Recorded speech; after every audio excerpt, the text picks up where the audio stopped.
YCP నుండి వలసలు ఇప్పట్లో ఆగేలా కనిపించడం లేదు.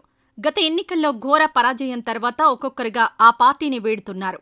అధికార పార్టీ దాడుల నుండి తప్పించుకోవడానికో, లేక పార్టీ భవిష్యత్తుపై ఆందోళనతోనో, అసంతృప్తితోనో ఉన్న నేతలు కూటమి పార్టీలతో టచ్లోకి వెళ్తున్నట్టు ప్రచారం ఎక్కువవుతోంది.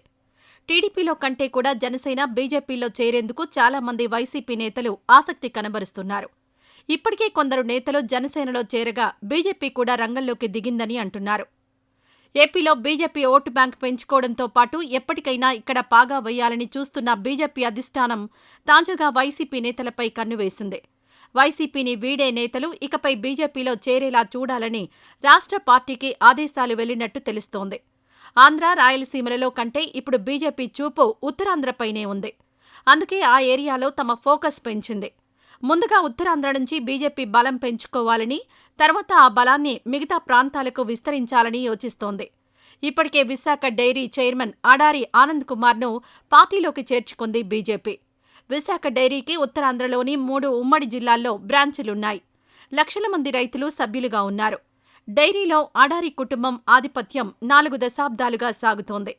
ఈ పరిస్థితుల్లో ఆడారి ద్వారా ఉత్తరాంధ్ర రైతాంగానికి చేరువ కావాలని ప్లాన్ చేసింది. అలానే విశాఖ నగరంలోని ఓ మాజీ ఎమ్మెల్యే సైతం బీజేపీతో టచ్లోకి వెళ్లినట్లు చెబుతున్నారు. విద్యా సంస్థలున్న ఆ మాజీ ఎమ్మెల్యే తొలుత టీడీపీలో ఉండేవారు. గత ప్రభుత్వంలో తన విద్యా సంస్థలను కాపాడుకోవాలనే ఉద్దేశంతో వైసీపీలోకి వెళ్లినట్లు చెబుతున్నారు. అలా వెళ్లిన సదరు నేత ముఖ్యమంత్రి చంద్రబాబు, మంత్రి లోకేష్పై తీవ్ర విమర్శలు చేయడంతో టీడీపీలో తలుపులు మూసుకుపోయినట్లు, దీంతో ఆయన బీజేపీలో చేరేందుకు ఆసక్తి ప్రదర్శిస్తున్నారని టాక్ నడుస్తోంది. ఈ మేరకు ఆయనకేంటి, పార్టీకేంటి అనే హామీలిచ్చిపుచ్చుకున్నారట. ఈయనతో పాటు ఉత్తరాంధ్రలో కీలకంగా ఉన్న మరో వైసీపీ మాజీ నేత కూడా బీజేపీలో చేరేందుకు ప్రయత్నిస్తున్నట్లు ప్రచారం జరుగుతోంది.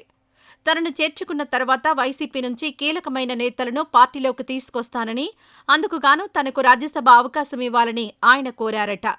దానిపై ప్రస్తుతం కేంద్ర పెద్దలతో చర్చలు జరుగుతున్నట్టు సమాచారం. ఇక విజయనగరం, శ్రీకాకుళం జిల్లాకు చెందిన వైసీపీ నేతలను, మాజీలను బీజేపీలోకి రమ్మని, వస్తే మంచి ప్రాధాన్యత ఇస్తామని ఓపెన్ ఆఫర్ ఇస్తుందట బీజేపీ. ఇప్పటికే శ్రీకాకుళం సీనియర్ నేతలు ధర్మాన ప్రసాదరావు, తమ్మినేని సీతారాం తదితరులను పార్టీలోకి ఆహ్వానించినట్లు సమాచారం. ఆ ఇద్దరూ ఆలోచించటానికి కాస్త సమయం ఇవ్వాలని కోరారట. మరోవైపు బొత్స పార్టీ మారుతున్నారనే వార్తలు ఎప్పటినుండో వినిపిస్తూనే ఉన్నాయి.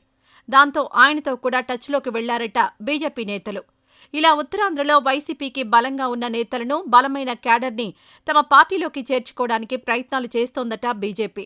దీనిపై ముందుగానే జగన్ మేల్కొనాలని, లేదంటే ఉత్తరాంధ్రలో పార్టీ ఖాళీ అవుతుందని లోకల్ వైసీపీ శ్రేణులు హెచ్చరిస్తున్నాయి.